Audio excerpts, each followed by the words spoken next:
Como eu disse para vocês no vídeo anterior, o romance é um tipo de peça literária, artística, que atendeu bem ao momento em que ele foi criado. Antigamente, quando uma pessoa tinha que escrever uma história para contar um fato narrado, fazer uma narrativa, ela tinha que fazer isso dentro de uma forma que estava em voga, que estava em moda na época, desde a Antiguidade Clássica. Livros como a Ilíada e a Odisseia, que foram escritos pelo poeta grego, pelo poeta grego Homero, lá na Antiguidade Clássica, contavam histórias fantásticas. A Ilíada conta a história da Guerra de Troia, cujo final só é narrado no livro seguinte, a Odisseia, que conta a história do aventureiro, navegador e guerreiro Odisseus, rei de Ítaca. Quando ele vai contar as histórias das aventuras que ele viveu para uma determinada comunidade, é ali que ele vai contar uma das aventuras, que foi o final da Guerra de Troia. Só aí as pessoas ficam sabendo como a guerra acabou. Veja que essa tradição de terminar uma história como se fosse um capítulo, deixando um gancho para contar o restante no final, já é bem antiga. Ninguém inventou isso hoje em dia. Foi lá na época do próprio Homero que já fazia assim, para manter as pessoas ligadas na história. Mas naquela época o Homero escrevia a história em versos.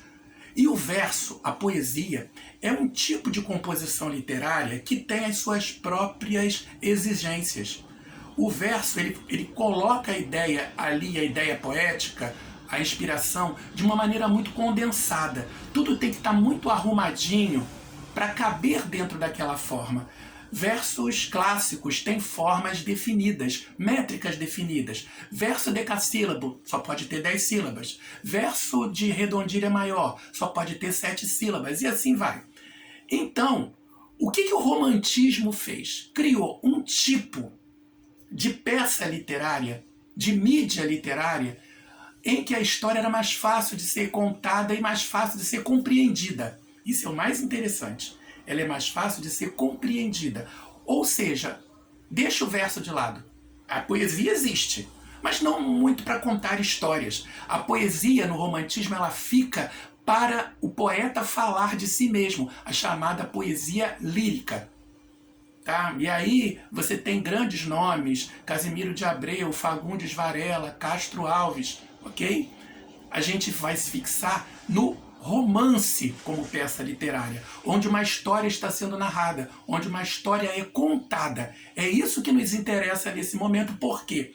Porque contar uma história em prosa, como se fosse uma conversa do escritor com o leitor, contar naturalmente, sem se preocupar e colocar aquilo numa estrutura de verso, facilita o trabalho de quem escreve e facilita a compreensão de quem lê. E era isso que o público precisava. Havia um público urbano que estava se formando por causa do crescimento das grandes cidades, né? Principalmente as grandes capitais europeias, Londres, Paris, Berlim, Lisboa, Madrid. Essas cidades estavam crescendo e elas tinham um público consumidor.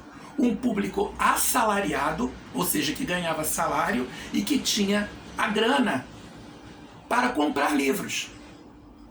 Olha o mercado aí funcionando.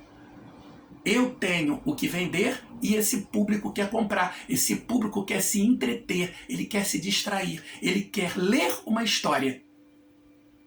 E isso aconteceu aqui no Brasil.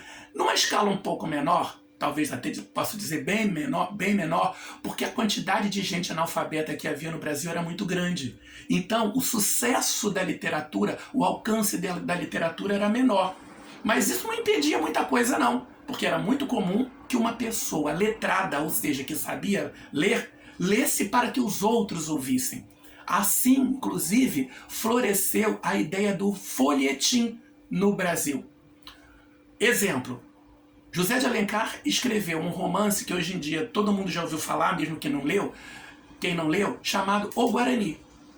Quando o Guarani foi escrito, ele foi escrito em folhetim, por capítulos. cada capítulo ele era publicado no exemplar do jornal.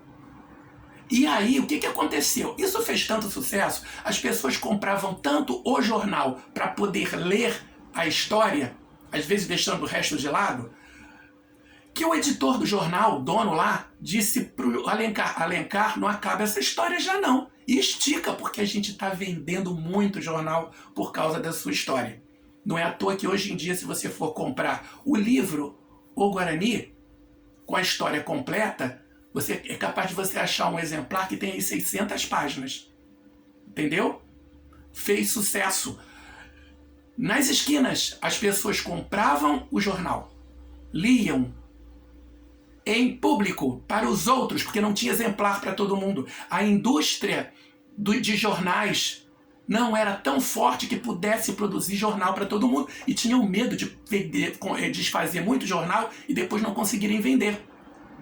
Então a pessoa pegava o jornal, lia em público, todo mundo ouvia e alguns daqueles ainda iam para casa para dizer: ó, o rapaz leu para mim, eu sei o que aconteceu, vou contar a história. Claro que não contava do jeito que estava escrito, mas a base, a essência era contada, era o que importa. Como havia aqueles também que tinham o jornal, levavam para casa e depois, naquela hora sagrada, depois do jantar, depois do cafezinho, liam para a família.